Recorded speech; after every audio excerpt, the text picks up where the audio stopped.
Welcome to the Cozy Storytime, your peaceful space to unwind and relax.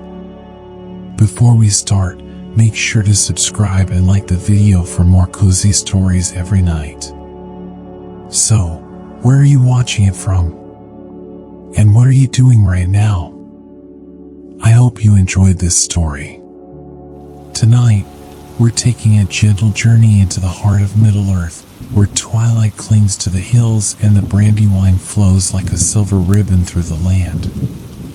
This is a tale of hidden places, of quiet bravery, and of something very old that waits beneath the soil, not in anger, but in memory. Close your eyes if you like. Let your breath slow, and let the world outside fall away for a little while. You're safe here.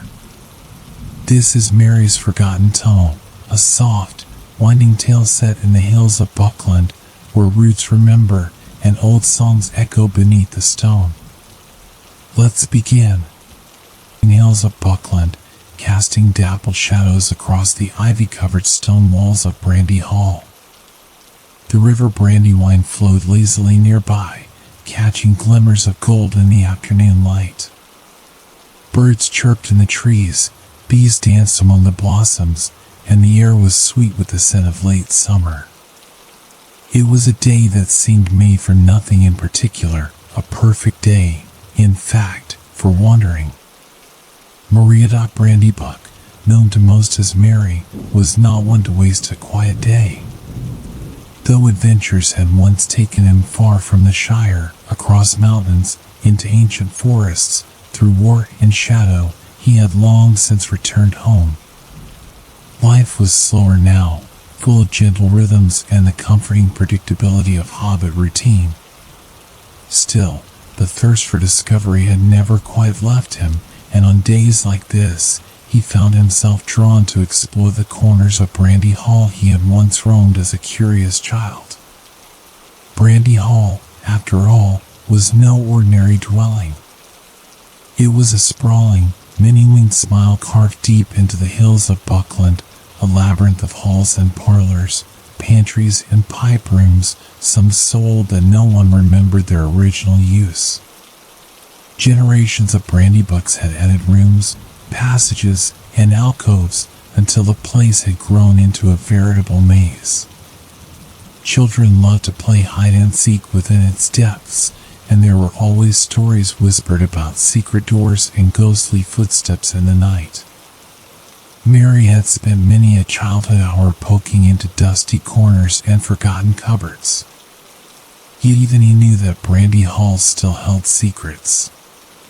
And it was during one of these gentle wanderings, when the air was still and the house was unusually quiet, that he stumbled upon something he did not expect. He had followed a hallway that twisted behind the old larder, a place rarely used now, where cobwebs clung like curtains and the air smelled of dry earth. He ducked under a low beam, brushed aside a tapestry that hung askew, and paused before a bookshelf built directly into the wall. He had walked past it many times before, though the titles on the spines were dull: genealogies, estate records, moldy collections of poetry no one read anymore. But today, as Mary's fingers trailed along the woodwork beside the shelf, he felt something unusual. A small notch, almost invisible to the eye, was tucked into the corner where the frame met the wall. Curious, he pressed it. There was a faint click. With a creak that seemed far too loud in the silence, the bookshelf shifted. It didn't swing outward like a door, it slid sideways, revealing a narrow gap just big enough for a hobbit to squeeze through. Mary stood very still for a moment, blinking into the darkness beyond. A sudden thrill coursed through him, half wonder, half caution. This, he knew, was no playroom or pantry. This was something forgotten, hidden. He hesitated, listening. The only sound was the soft hush of the river outside and the faint ticking of an old clock deeper in the hall. Whatever lay beyond this secret door had waited long and quietly. Mary stepped forward.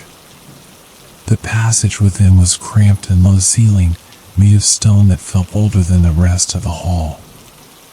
Dust floated thick in the air, disturbed for the first time in what must have been many, many years. Mary moved slowly, brushing his hands along the walls to steady himself. He had no torch, but a small lantern, left behind on a side table near the tapestry, came in handy. With a match, he lit it, and warm golden light flickered ahead of him, casting long shadows on the close walls. As he walked, the sounds of Brandy Hall faded behind him. The laughter of young hobbits, the clatter of dishes from the kitchens, even the rustling of the wind in the ivy all fell away. Here, in this secret tunnel, there was only silence and the soft echo of his own footsteps. The tunnel sloped gently downward, and Mary found that the air grew cooler the farther he went. He tried to estimate how far below ground he was. 10 feet? 20? More? The passage curved now and then, as if its builder had tried to follow the contours of the hill, and in places, the stone gave way to rough-cut timber beams supporting the roof. He began to wonder who had built this, and why. The Brandybucks were known for their eccentricities, but this passage felt too ancient to be a recent addition. It felt purposeful, secretive. After what felt like 100 yards or more, Mary paused to rest. He sat on a small protruding stone and set the lantern beside him, watching the way its light danced along the tunnel walls. There was no draft, no smell of damp, just the cold, dry air of long-closed places. He thought about Frodo, Sam, Pippin, about the journeys they had taken together, the places they had seen. A smile crept to his lips as he remembered the Ents, Treebeard's deep voice rumbling through the ancient woods. What would Treebeard make of a tunnel like this, he wondered. Would he say it had grown slowly, like roots into the earth? Or would he call it hasty or rash work of small folk? As Mary sat there lost in thought, a faint sound caught his ear. Not footsteps, no. Something softer. The sound of stone shifting, or perhaps the settling of old wood. He waited, heart suddenly alert, but the noise did not return. Perhaps it was just the house above settling in the evening air. Still, a part of him felt watched. He stood again, brushing off his trousers. The lantern's light remained steady, no sign of breeze or breath. But now, Mary noticed something else. On the wall beside him, just faintly visible in the flickering light, was a mark. A symbol carved into the stone. It was circular, with patterns radiating from the center, almost like a sunburst, but twisted, curling inward instead of out. It was not a symbol he recognized. Not elvish, certainly not dwarvish. It felt older, wilder. He reached out and touched it. The stone was cold. A chill passed through him, not from the stone itself, but from something within. A whisper of memory, perhaps, or warning. But he shook his head and laughed softly to himself. It's just an old carving, he said aloud, as if saying it would make it true. Nothing more. Still, when he turned and resumed his walk down the tunnel, he found himself glancing back more often than before, as though the darkness behind him were waiting for something. Yet, in truth, Mary was not afraid. Not yet. The road ahead, whatever it held, called to that old part of him that had once faced Nazgul and stood among kings. The part of him that believed the world was full of secrets and that some were worth discovering, even if they came cloaked in shadow. And so he walked on, deeper into the hill, unaware that with each step he was nearing something that had not stirred for 100 years. Something forgotten. Something waiting. Something that had never truly left. The tunnel grew narrower as Mary descended farther beneath the familiar hill of Brandy Hall. The gentle slope had become more distinct now, like a staircase worn smooth by the feet of long-forgotten hobbits or someone else. The air had changed, too. It was no longer just cool but held a certain weight to it, an aged, undisturbed stillness that seemed to press softly against his skin, like the silence at a closed tomb. And yet Mary pressed on, lantern in hand, his steps slow and careful. He found himself counting them, not out of fear, but as a quiet rhythm to accompany his solitude. There was something oddly peaceful about the place, despite the strangeness. The kind of quiet you find deep in forests at night or beside still lakes where no wind stirs. A quiet that whispers of things long past and best left undisturbed. His lantern glowed steadily, casting its gentle light on the tunnel walls. Here and there, he caught signs of deliberate construction, not just random carving or natural caves, but shaped stone, rough as it was. Some sections were supported by old wooden beams, their surfaces darkened with age but surprisingly unrotten. Nails still clung stubbornly in place, though rust had claimed them long ago. Mary ran his fingers along one of the timbers, the rough grain familiar and yet strange. He imagined a hobbit, or perhaps someone taller, hammering these beams into place centuries before he was born. Why would anyone build this? It wasn't on any of the Brandybuck family maps, and he'd studied those more than most. Every now and then, he paused to listen. The soft echo of his breathing and footfalls reassured him that he remained alone. Yet the thought kept returning, this place was meant to be forgotten. Still, curiosity nudged him onward. He wasn't frightened, not really. Not yet. The tunnel took another turn, a gentle bend to the left, and Mary noticed a shift in the stone beneath his feet. It was smoother here, more level. The change was subtle, but it meant something. The floor had been paved, once. Covered in flat, square stones that had been fitted with care. Many were cracked, some tilted at angles, but the pattern remained. Then he saw the first of the sconces. Iron rings mounted into the stone wall at regular intervals, empty now, but clearly meant to hold torches. He held his lantern higher and followed their placement. This part of the tunnel was meant to be used, not just hidden away. People had walked here.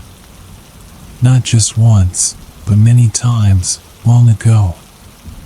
Another twist in the path revealed something unexpected, a small wooden bench built into a recess along the wall. Mary approached it slowly, the soft light of the lantern making the space seem deeper than it was. The bench was simple, just planks of wood joined together, but it had been built with purpose. A resting spot, perhaps, or a place to wait. The seat was covered in a fine layer of dust, but beneath it, Mary noticed something odd.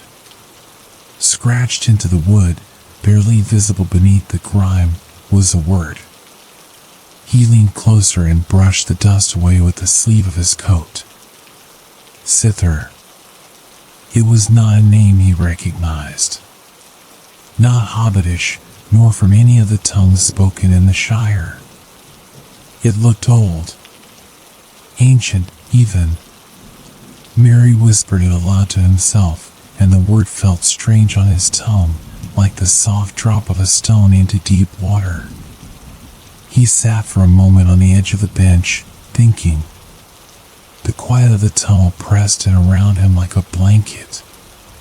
He could almost hear the stillness, like a distant hum or the memory of a song that lingered only in the corners of the mind.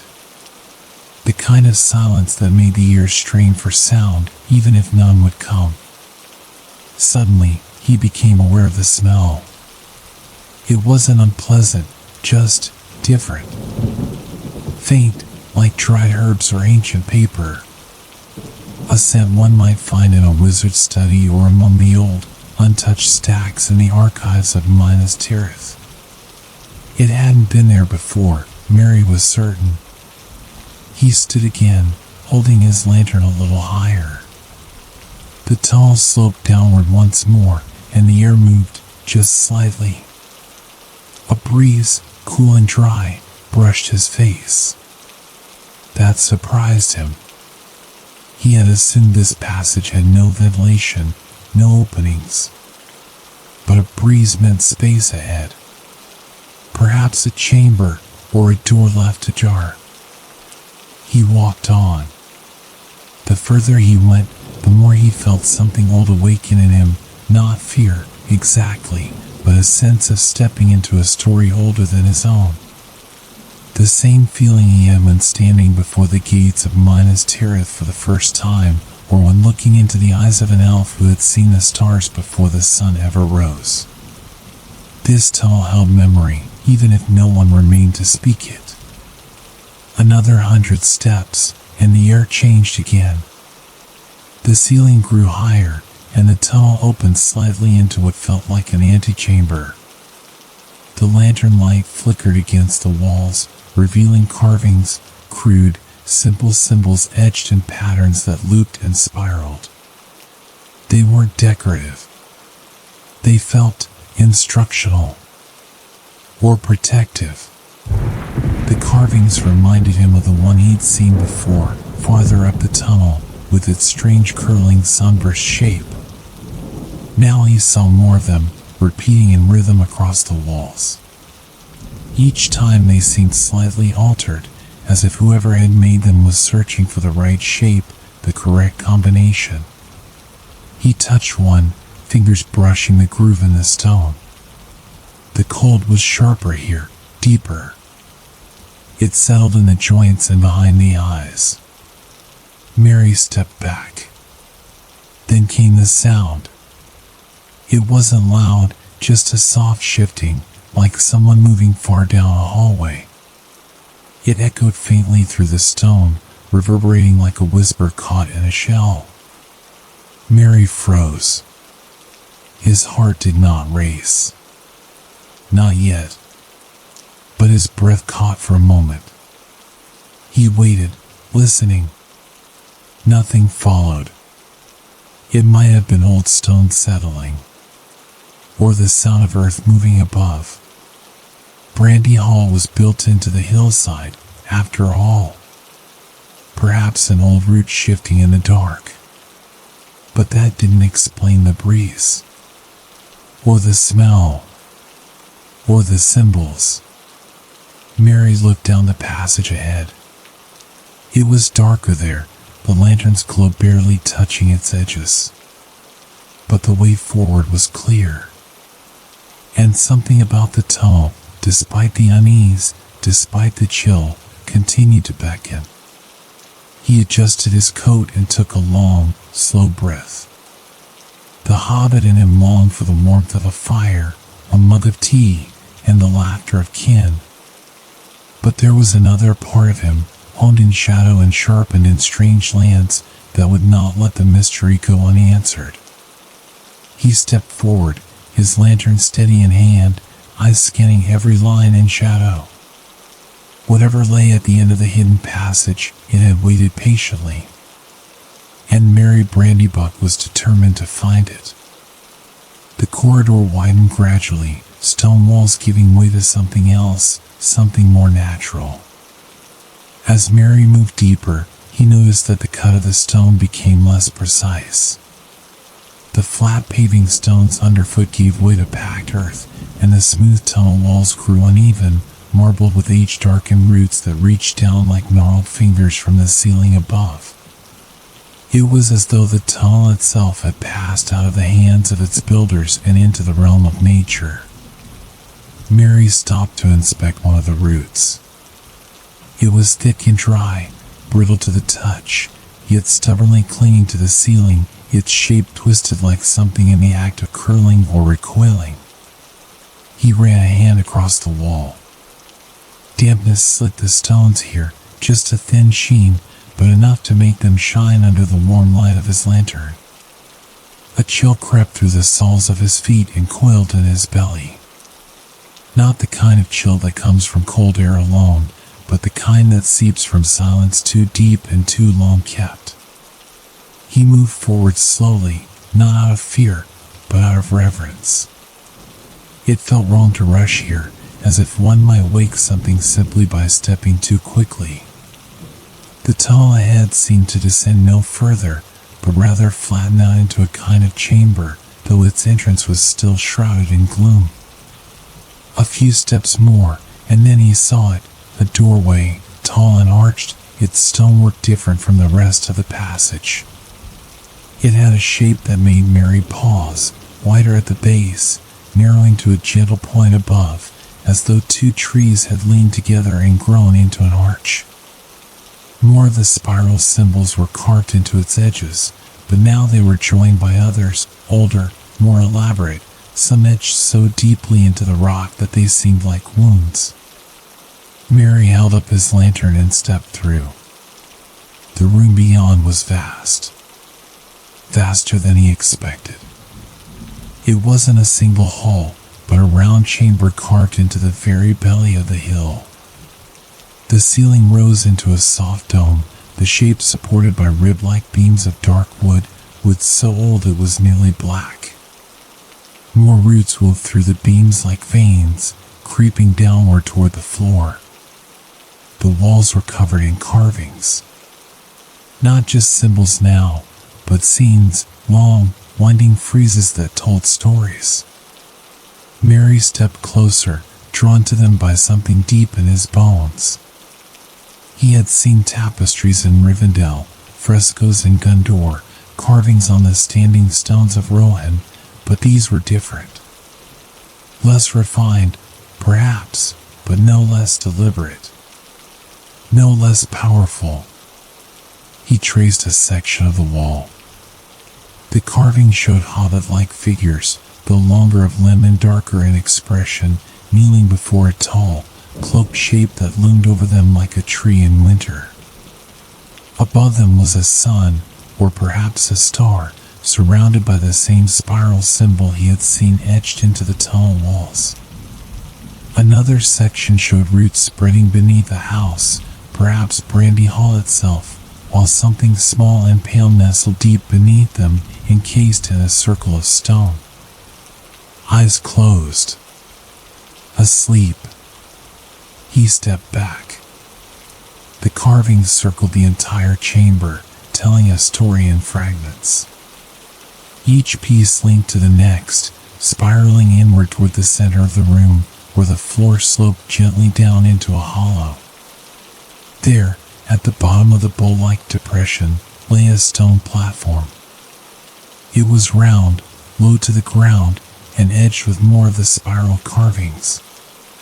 Upon it stood a pedestal, and upon that pedestal, a small chest. It was the color of old iron, shaped like a coffer one might find in a treasure hoard, but simpler. No jewels, no gold, just thick metal hinges and a heavy lid shut fast with an ancient latch. Mary approached slowly. The silence here was thicker than before. Even his own breathing seemed to hush itself. The only sound was the faint creak of his leather soles against the packed earth, and the occasional whisper of the lantern's flame flickering in unseen drafts. He knelt beside the platform, feeling its cold through the knees of his trousers. The chest before him was covered in dust, but otherwise untouched. Its surface bore no lock, no seal, only the same spiral symbol burned deep into the lid. Not engraved. Burned. The wood around it was scorched in perfect lines. He did not open it. Not yet. Instead, he sat, lantern beside him, and breathed slowly. What was this place? It didn't feel like a tomb. There were no bones, no sarcophagi. It didn't feel like a treasury either. There was only the chest. And it certainly wasn't a storeroom for mushrooms or brandy. No, this chamber was older than Brandy Hall. Older than Buckland, perhaps. It felt older than hobbits. A thought came to him then, something old Bilbo had once said on a quiet night in Bag End: not all tunnels are made to lead you out. Some are made to keep things in. Merry found himself wondering whether the builders of this room had made it to hide something or to contain it. He stood once more, lantern casting his shadow tall and stretched along the curved walls, and turned slowly in place, scanning the chamber again. The more he looked, the more he saw. In the spaces between the carvings, in tiny, barely visible script, words had been etched. Too faint to read from a distance. Merry leaned in, squinting. He brushed a patch of dust from the wall, his fingertips tingling slightly as they passed over the etching. The words were not in Westron. Not entirely. Some resembled Elvish script, though distorted. He caught a few fragments: bound, sleep, circle, not time, and one that chilled him: Watcher. The lantern flickered suddenly. Not out of oil, not for lack of air. It was something else, a brief, cold breath that brushed the back of Mary's neck and made the flame tremble. He turned sharply. Nothing moved. The chamber remained still. And yet the chest, he was certain, was humming. Not loudly, not even audibly, but felt. A subtle thrum that vibrated through the soles of his feet. Like the echo of a bell that had been struck long ago and still rang faintly in the stones. He did not open it. Not yet. Instead, Mary took a deep breath, stepping back from the pedestal. The room, for all its mystery, did not feel hostile. But it did feel expectant. As though it had been waiting all these years for someone to remember it. For someone to see. And he had. He would not disturb the chest, not tonight. He would return, perhaps with parchment and ink, to copy the carvings and symbols. Maybe even tell Pippin or Sam. Perhaps even consult the elves or Gandalf if the wizard ever returned. But for now, he would leave it as it was. He turned toward the archway, lantern held high. Behind him, the room remained silent, the spirals unbroken. And far below the roots of Brandy Hall, something ancient stirred in its sleep, but did not yet wake. The journey back up the tunnel was not as Mary expected. He had assumed that, after seeing the strange chamber and the silent chest, his steps would be heavier, burdened with dread or troubled curiosity. But as he retraced his path toward Brandy Hall, he felt oddly serene. The hush of the tunnel, the quiet comfort of the lantern light, and the slow rhythm of his steps combined into something almost meditative. Still, the presence of the chamber lingered behind him like the aftertaste of a strong tea, unshakable and curious. The carvings on the walls, the slumbering figure etched in stone, the spirals that seemed to move when he blinked, all of it weighed lightly on his thoughts like mist rather than stone. He felt no urgency, just a pull of mystery. By the time he reached the bricked-over section of the tunnel and ducked back into the dusty cellar behind the wine crates, the sky outside Brandy Hall had turned the soft, drowsy gray of approaching evening. He emerged from the cellar with a quiet stretch, brushing cobwebs from his sleeves and blinking against the golden light that spilled through the hallway windows. Brandy Hall was calm. The usual sounds drifted faintly from above, hobbit voices, the clink of teacups, someone tuning a fiddle, a door creaking shut. Familiar things. Comforting things. Mary smiled to himself as he made his way to his own quarters. He passed a few of the younger cousins, including young Dederick, who was playing with a wooden toy in the hallway. "Hello, Cousin Mary," Dederick chirped, giving him a little wave. "Good evening, Dodie," Mary replied with a grin, ruffling the child's curly hair as he passed. His room was modest, with a broad round window that overlooked the green slopes leading down to the Brandywine River. The window seat had long been one of his favorite spots, especially in the evenings. Tonight, he set his lantern down on the desk and lit a candle instead, letting the softer light settle around him like a shawl. He pulled a worn leather notebook from the drawer and opened it, dipping a quill in ink. As he began to draw the layout of the tunnel, each bend and slope, the markings, the room, the chest, his hand moved almost without thought. It was like copying a dream upon waking. The details came easily, the twisted roots, the spiral symbols, the bench with the word Sither carved into it. But the spiral came back again and again. He found himself sketching it in the margins over and over. A sun with its rays curling inward instead of outward. It did not feel menacing. Just old. Purposeful. He paused. There was a sound. Very faint. He turned his head toward the door and listened.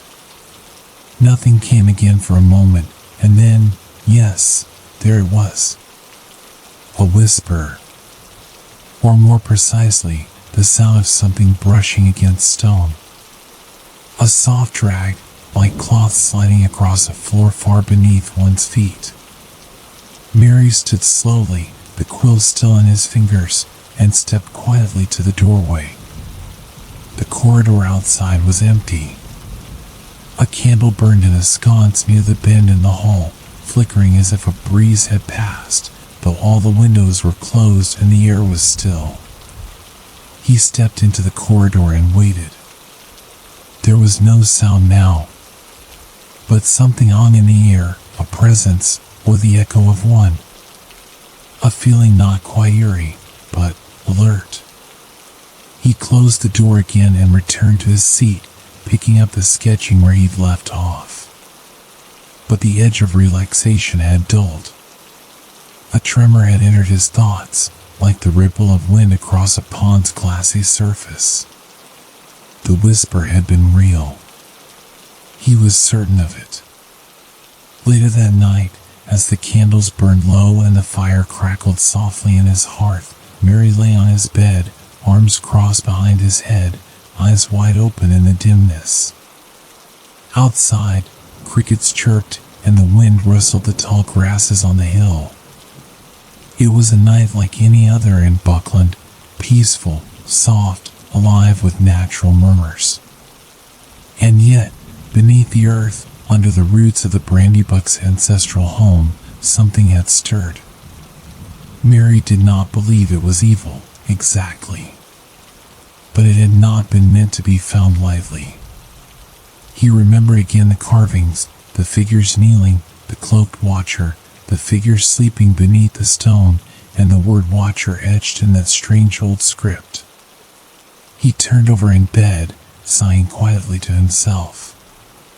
Just an old room, he murmured. A forgotten chamber. A story someone meant to leave behind. But the whisper wouldn't leave his thoughts. The next morning, Mary awoke with a sense of resolution. He spent the day among the Brandybucks, enjoying breakfast and helping prepare for a small harvest gathering. He shared a drink with Uncle Merrimack and played a short fiddle tune for the young ones. By all appearances, it was a normal day, and Mary played his part well. Yet beneath his smile, he was thinking, watching, and listening. That night, when the hall had gone to sleep and the fires had burned down to quiet embers, Mary returned to the cellar. This time he brought a longer candle and wrapped himself in a warmer cloak. He carried the lantern once more, now refilled, and tucked his journal under one arm. There were more details to sketch, perhaps inscriptions to copy. And more than that, he needed to look again, to see if what he'd felt had truly been real, or only the workings of an over-curious mind. The cellar door groaned softly as he opened it, and the air inside greeted him with a familiar earthiness. He moved through the stacked barrels and crates, ducked under cobwebs, and returned to the place behind the wine racks. There it was, the bricked arch, now cleared of dust. And beyond it, the tunnel. He stepped through once more.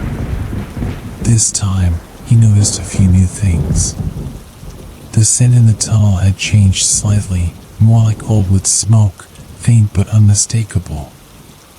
A fire, long gone cold. And there were new scuff marks along the floor where the dust had been disturbed. Not deeply, not freshly, but definitely disturbed. He held the lantern low and squinted. They were small, not booted, almost like bare feet, hobbit-sized. Mary felt a tightness in his chest, not from fear, but from growing certainty. He was not the first to rediscover this place, and he might not be the only one who had visited it recently. When he reached the chamber again, its silence was unchanged. The spirals remained carved and patient on the walls, the pedestal untouched. The chest stood as he had left it, still, unbroken, undisturbed. Yet the feeling was stronger now. The hush had teeth.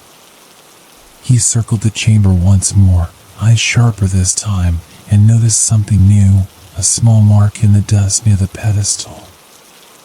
A fingerprint. Not his. Too small to be his. And beside it, the edge of a boot print. Child-sized. Mary knelt.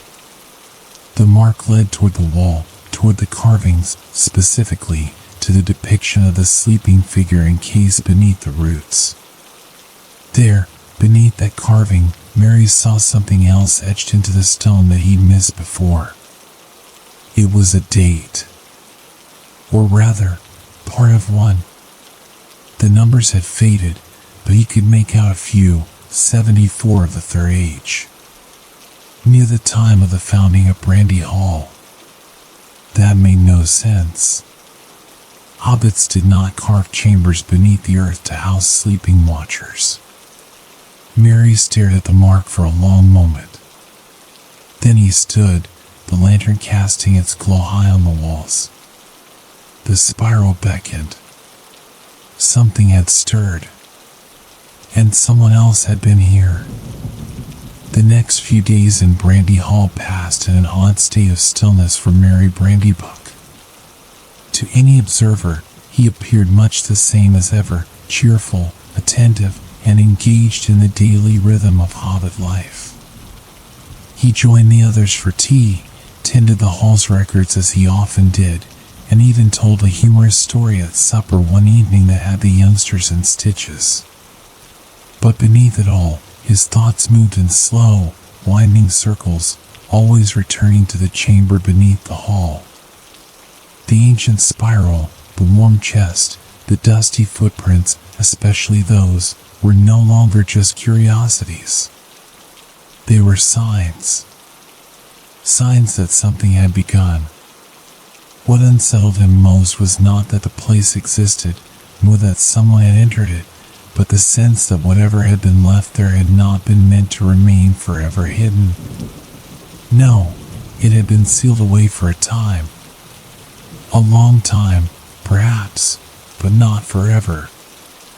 The inscriptions didn't speak of a tomb, they spoke of waiting, of watching, of waking. Mary found himself returning off into the east window where Estella liked to read, though now more out of watchfulness than conversation. She noticed, of course. Estella was sharp that way. "You've been staring at me all week, Maria Brandybuck," she said one morning, closing her book and fixing him with a lopsided smile. "If I didn't know better, I'd think you were working up a grand confession." Mary gave a faint laugh, then rubbed the back of his neck. "No confession, Stella. Just watching over old friends." She tilted her head. "You always had a way of dancing around your thoughts. But I can guess something's bothering you." "It's nothing dangerous," he said gently, hoping to skirt her curiosity without denying the truth. She narrowed her eyes. "That's not the same as saying it's nothing." He didn't answer, but she let it drop. Still, Mary had the growing suspicion she knew more than she was letting on. Estella had always been a seeker, curious about old things, especially tales buried in corners of the Shire where the maps grew faint and the trees grew older than memory. That evening, as twilight swept over the Brandywine, Mary returned once more to the tunnel, alone. He brought no journal this time, no quill or parchment.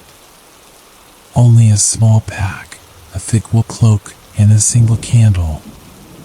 He wasn't sure how long he would stay. He wasn't even certain what he hoped to find. But the pull had become too strong to ignore. Like a quiet song in the bones. The need to listen, to wait beside the sleeper. The tunnel greeted him like an old friend, silent and earthy. He made his way slowly, feet brushing over the prints left days ago, now slightly smudged but still present.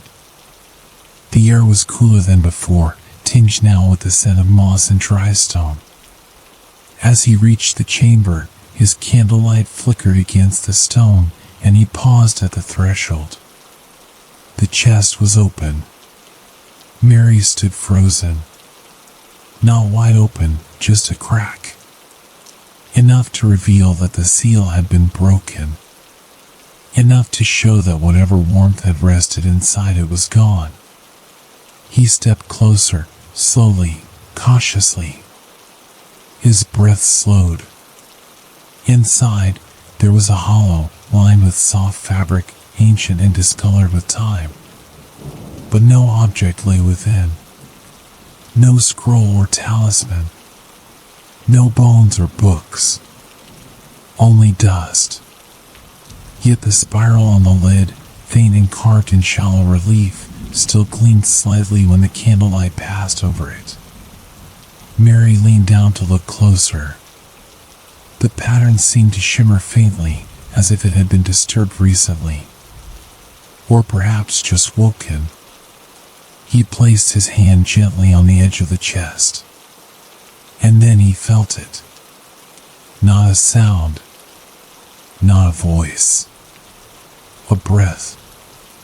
Not from the chest itself, but from the room. A long, slow exhale of air, as though the earth around him had been holding its breath for centuries and was now letting go. The flame of his candle bent backward as if in a breeze, though no wind should move so far beneath the hall. He turned his head slowly. The carvings on the wall stared back. The kneeling figures. The cloaked watcher. The sleeping form beneath the roots. There, his eyes caught something he had missed before. The eyes of the cloaked figure. They were slightly open now.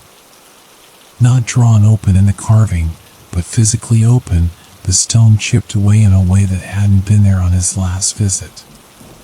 Two small hollows, black as pitch, stared from beneath the hood. He stepped back, and something moved. Not in the chamber, but far, far below.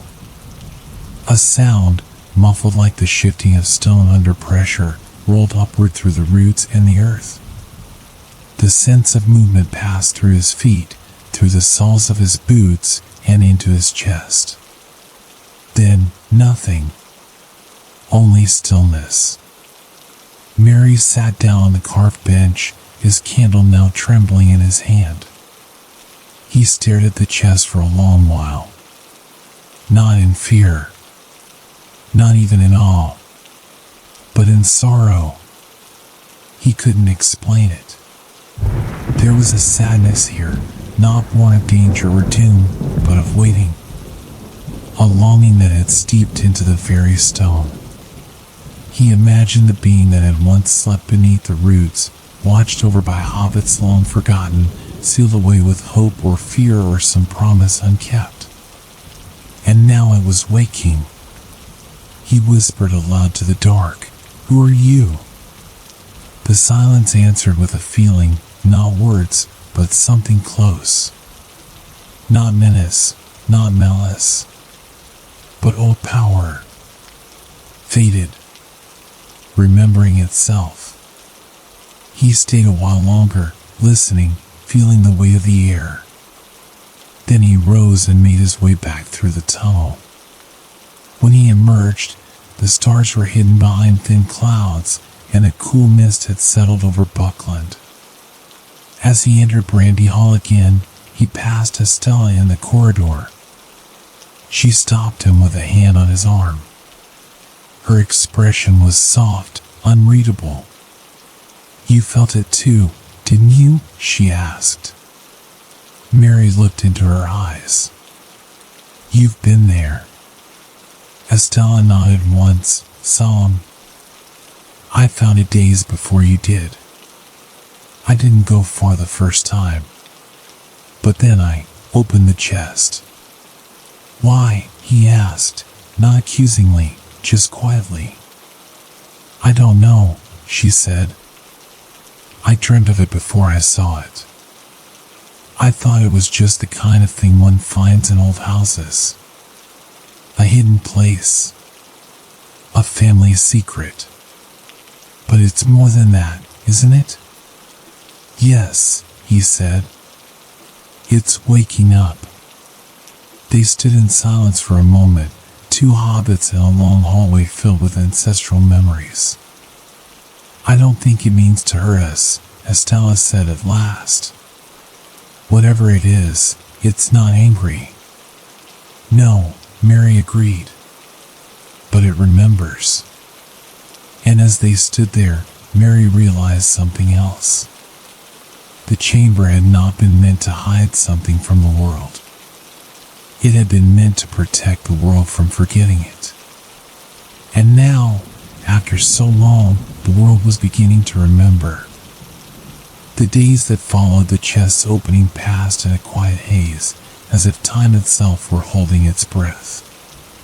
Brandy Hall continued on, of course, it always did. Meals were served with the same cheer, the gardens were tended, and children ran laughing through the halls, unaware of the age-old stirrings below their feet. But Mary Brandybuck now saw everything through a different lens. Every sound echoed slightly longer. Every flicker of shadow on the wall seemed to carry a whisper from the deep. It wasn't fear that followed him, it was a sense of weight. Of purpose pressing gently but insistently upon him.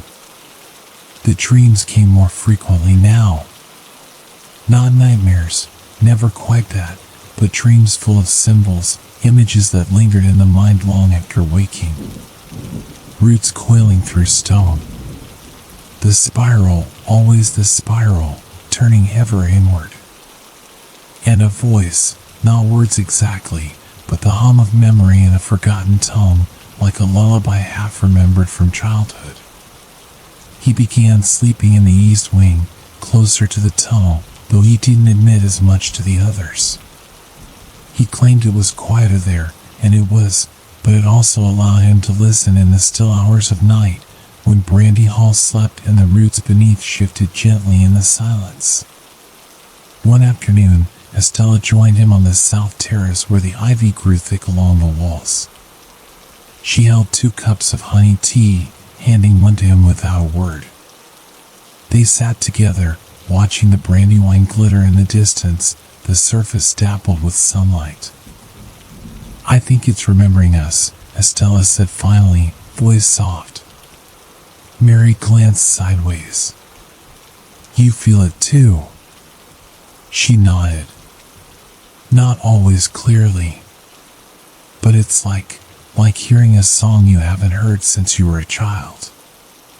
You don't know the words, but you recognize the tune." Mary turned the cup in his hands. "It's strange, isn't it? How something that old could wait so long, then suddenly reach out, now of all times." Estella smiled faintly. Maybe it waited for someone who would listen. They sat in thoughtful silence. Neither of them had spoken about the deeper sensation they both felt, the warmth in the stone, the breath of the earth, the shift in the watcher's gaze, but they didn't need to. Words often paled in the face of such things. It was enough to sit beside one another, tethered by shared understanding. Later that night, Mary returned once more to the chamber. This time, he carried not a candle, but a small satchel filled with items, an old pipe carved by Bilbo himself, a folded map of the East Farthing from his youth, and a small journal bound in green leather. They were memories, tokens of his life above.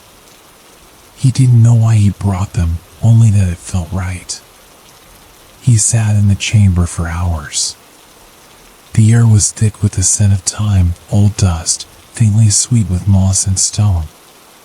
He laid the objects gently before the open chest, not as offerings, but as acknowledgments. As if to say, "Here's who I am." The spiral glimmered faintly under his lantern's glow, pulsing with a rhythm that matched neither breath nor heartbeat, but something older. And then came the sound. Soft. Low. Like wind through deep caves or the first note of a faraway horn. It came not through the tunnel, but from the walls themselves, from the stone. A song. It was not one he knew, but it stirred something within him. A melody without words, woven with sorrow and silence. He felt it vibrate in the marrow of his bones, as though the earth itself were singing a memory. Mary sat still, listening. The melody rose and fell, a lullaby in stone. His eyes drifted closed, not from sleep, but from reverence. And then a whisper, not from the walls, but within his own mind. "You have come." He opened his eyes. The watcher's face, stone, unmoving, seemed somehow softer now. Less like a warning, more like a question. "Who are you?" Mary whispered. "What are you waiting for?" There was no answer. Not in words. But the spiral shifted again in his vision, and he understood, not with logic, but with instinct. This chamber was a memory. The sleeper was not a creature, but a presence, a spirit of old Buckland, perhaps even older. Placed here by ancient hands not to be hidden, but to be remembered in times of need. A guardian, bound in sleep until those of its kind remembered it. And he had remembered. He was not the first hobbit to walk here, but he might be the first in many, many years to truly see. The carvings on the wall, the kneeling figures, were not mourners, but singers. Keepers of the watch. Their spiral-bound robes suggested not fear, but devotion. They had not buried the sleeper in fear, but lulled it to rest with song and silence. Mary thought of the song he'd heard, the deep, humming resonance that had seemed to awaken at his presence. Was it waiting for a voice? He looked at the chest, then back at the watcher. His throat tightened slightly. And then, softly, haltingly, he began to sing. He chose a simple tune, one Bilbo had taught him long ago, a walking song often sung at twilight when the world began to hush. His voice was low, uncertain, but clear. The words filled the chamber and echoed gently back, as if the stone itself remembered them. The road goes ever on and on, down from the door where it began. As he sang, the spiral on the chest shimmered again, only faintly, like dew on a leaf. The air in the room felt warmer, as though the chamber had inhaled and exhaled once more. Mary stopped. Nothing moved. Nothing spoke. But the silence that followed was no longer heavy. It was expected. He stood and placed the map inside the chest. Not as a gift, but as a message. A mark of the world above. Then he left the chamber, the spiral still glowing faintly behind him. As he returned to Brandy Hall, the world felt subtly changed. The wind through the leaves carried a new lilt. The stars blinked gently behind drifting clouds. Somewhere in the hall, a child laughed in sleep. And beneath it all, the sleeper listened. Morning sunlight stretched long and golden across the green fields of Buckland, shimmering like brushed copper on the rippling surface of the Brandywine. Birds were already awake, darting through hedgerows with sleepy calls, and the hall stirred with its usual sounds, the soft clang of kettles in kitchens, the scampering of feet, the rustle of early readers opening their windows to greet the breeze. Mary Brandybuck sat alone on the banks of the river, pipe in hand, its bowl unlit. Smoke would have felt too harsh this morning, too solid. The air had changed. Not drastically. No thunderclaps, no columns of fire or falling stars. But something beneath the skin of the world had shifted, like a sleeping eel rolling gently in a dream. He hadn't gone back to the chamber that morning. For the first time in days, he had woken without the pressure to descend. Instead, he had wandered outside, drawn not by curiosity, but peace. The spiral in his dreams had stopped turning. The song had faded, not lost, but resting again, like the final hum of a lullaby sung to the earth itself. Estella found him there just after second breakfast. She joined him without a word, wrapping a shawl around her shoulders, even though the morning was warm. They sat for a while, looking out at the water. "It's quieter," she said eventually. Mary nodded. "Yes. It's gone still again. I dreamt of roots," she continued. "Not joking or creeping. Just old.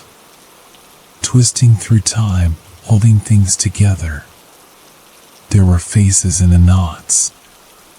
Smiling. Watching." Mary glanced at her.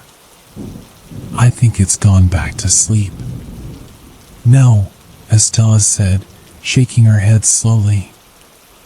"I don't think it was ever asleep, not really. Just waiting. Now, it remembers we're still here. That's enough." The pipe in Mary's hand rested across his knee. He didn't need it. A kind of calm had settled into his chest, warm and full, like the steady glow of an ember-long bank but not forgotten. Something had been stirred, yes, but not awoken in violence. There would be no wrath from the depths, no shadows rising. Instead, there was simply presence. The kind of presence that only the oldest things knew. Later that day, Mary gathered his notes and the small map Estella had helped him recreate from memory. He went to the hall's archive and placed the bundle in a wide leather-bound folio labeled Matters of Curiosity. It was not a place many visited, mostly children poking around for treasure maps or old songs, but that seemed fitting.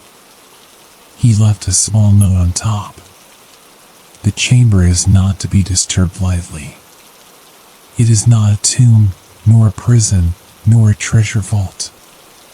It is a song in stone, a watcher, a memory older than we know and gentler than we deserve. Let it rest. Let it listen.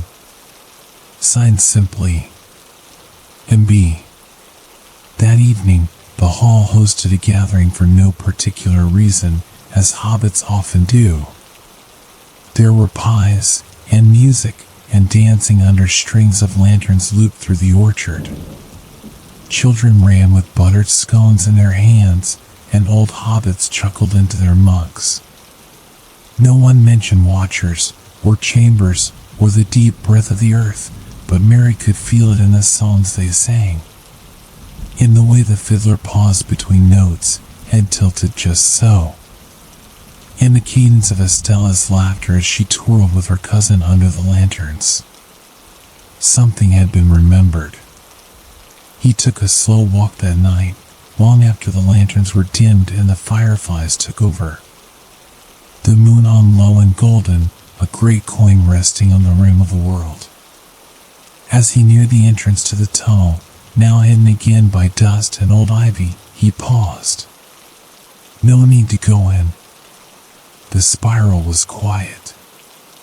But he touched the stone lightly, brushing a single knuckle against its cool surface. "Good night," he whispered. Then he turned and walked back to the hall. The days became weeks. Summer passed into the richer golds of early autumn. The trees whispered more now, or perhaps Mary just listened better. The roots creaked gently under the wind, and the river seemed to hum as it rolled past Buckland, old and unbothered. Mary began to write again, not of battles or kings, but of quiet things. Of hidden doors and listening trees. Of chambers filled with presence and memory. He did not try to publish these stories. He simply placed them in the family library. For the next brandy buck, or the one after that. He told no one about the chest being opened, nor about the watcher's eyes. Some things were better remembered than explained. Estella stayed longer than planned. She and Mary fell into an easy rhythm, morning walks, long talks, shared silences that spoke more than words. When she finally returned to her home in Tuckborough, she kissed his cheek before leaving and whispered, "If it ever sings again, promise you'll let me hear it." "I will," he said, and meant it. Years passed. Seasons turned. Mary aged with grace, beard soft and smile slow but warm. The tunnel remained, undisturbed but never sealed. Occasionally he would sit near it, just for a while.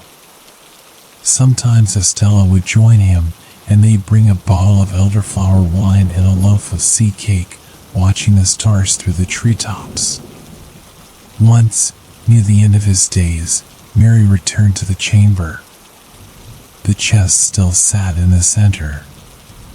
The spiral was faint now, nearly gone. But as he knelt and laid a trembling hand upon it, he felt the faintest warmth in the stone. Not power, not danger, just remembrance. He sang one last time. The same tune, the same gentle walking song. This time, his voice cracked, withered by age. But it didn't matter. The chamber listened. And when he left, he did not look back. He he knew it would remain. When Mary Brandybuck finally passed, it was quietly, in his sleep, with a journal on his chest and a leaf from the East Orchard Press between its pages. Estella returned once more to the hall. She found his last writing tucked between volumes of family history and children's riddles. It was short. Some things are not meant to be solved, but remembered. When you hear the deep roots hum in the night, do not fear. It means the earth has not forgotten us. Years later, when Hobbit children asked about the strange hill in the East Wing where nothing grew, or the door that never opened fully, or the spiral carved faintly into the stone, the grown-ups would smile gently and say, "Oh, that's just the listening place. Best to let it be. Sometimes it remembers." And on the quietest nights, when the wind blew just right through the leaves, if you stood still enough, you could almost hear it too. A low, ancient hum. A lullaby beneath the roots. A sleeper who never truly left, only waited. Remembered. Thank you for joining me tonight in the Cozy Storytime. I hope the quiet footsteps of Mary Brandybuck and the gentle hum of the earth beneath Brandy Hall brought you a sense of peace and wonder. Sometimes, the deepest magic isn't loud or bright. It's the kind that waits quietly, held in stone in memory, until someone simply listens. As you drift into sleep, may your dreams be soft and rooted in calm places. May you find warmth in silence and comfort in the stories that linger just beneath the surface. Rest well, wherever you are. You are safe. You are home. Good night.